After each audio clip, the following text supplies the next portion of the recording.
Dear friends, cute kitchen വേൾഡിലേക്ക് എല്ലാവർക്കും സ്വാഗതം. ഇവിടെ ഞാൻ അടുപ്പത്ത് ഒരു ചീനിച്ചട്ടി വെച്ചിട്ടുണ്ട്. ഫ്ലെയിം ഓണാക്കി വെച്ചിരിക്കുകയാണ്. അതിലോട്ട് ഞാൻ കുറച്ച് എണ്ണ ഒഴിച്ചു കൊടുക്കുകയാണ് ചീനിച്ചട്ടിയിലോട്ട്. നമുക്ക് ഈ ചീനിച്ചട്ടി ഒന്ന് ചെറുതായിട്ടൊന്ന് ചുറ്റിച്ചെടുക്കാം. വാഴയില എണ്ണ ഒഴിച്ചു, അതിനകത്ത് ഞാൻ വെണ്ടയ്ക്ക ഇട്ടിട്ടുണ്ട്. ഇനി അതിലോട്ട് കുറച്ച് ക്യാരറ്റ് ഒരൽപ്പം. ഈ വെണ്ടയ്ക്കയും ക്യാരറ്റും ഒക്കെ കഴിക്കാത്ത മഹതികളും മഹാന്മാരും ഒക്കെ ഉണ്ട് നമ്മുടെ കൂട്ടത്തിലല്ലേ. കൊച്ചു പിള്ളേരൊക്കെ, ചെറിയ മക്കളൊക്കെ, അവർക്ക് വേണ്ടിയുള്ള സൂത്രപ്പണിയാണ്. ഇനി ഇതിനകത്തോട്ട് കുറച്ച് പച്ചമുളക് ഇട്ട്, ചെറുതായിട്ട് അതിന് പച്ചമുളക് ഇട്ട് നന്നായിട്ട് പാടട്ടെ. അല്പം ഉള്ളി ഇട്ട് കൊടുത്തു, ചെറിയ ഉള്ളി, ഇത്രയും മതി.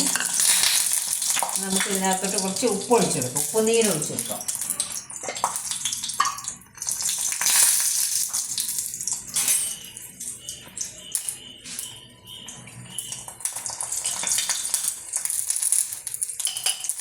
പുതിയ ഒഴിച്ചിട്ടുണ്ട്.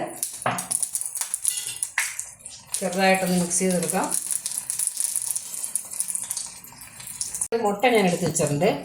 എന്നിട്ട് കഴുകണം കേട്ടോ. മുട്ട എപ്പോഴും കഴുകി എടുക്കാൻ പാടുള്ളൂ. എന്നിട്ട് ആ മുട്ട ഇതിലോട്ട് പൊട്ടിച്ച് ഈ ഇലയിലോട്ട് ഒഴിക്കുകയാണ്. ഇതവിടെ തന്നെ അങ്ങനെ കിടക്കട്ടെ. നമുക്കിതിലേക്ക് കുറച്ച്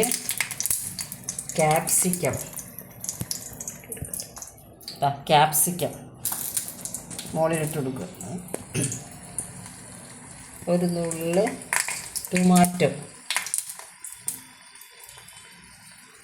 ഇട്ടെടുത്തു. ഇനി നമുക്ക് ഇതിൻ്റെ മുകളിൽ വേണമെങ്കിൽ ഉപ്പ് പാകമായിരിക്കും മിക്കവാറും. ഇതിങ്ങനെ തന്നെ ഇരിക്കുകയാണ് നല്ലത്. പൊട്ടിക്കുന്നില്ല ഞാൻ. ഇതിങ്ങനെ ഒന്ന് മൂടി വയ്ക്കാം. മൂടി വെച്ചിട്ടുണ്ട്.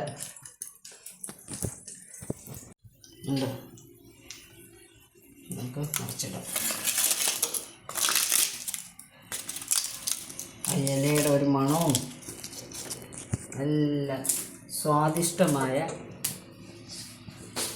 നമ്മുടെ മുട്ട ഓംലെറ്റ്, പുതിയ തരത്തിലുള്ള ഓംലെറ്റാണ്.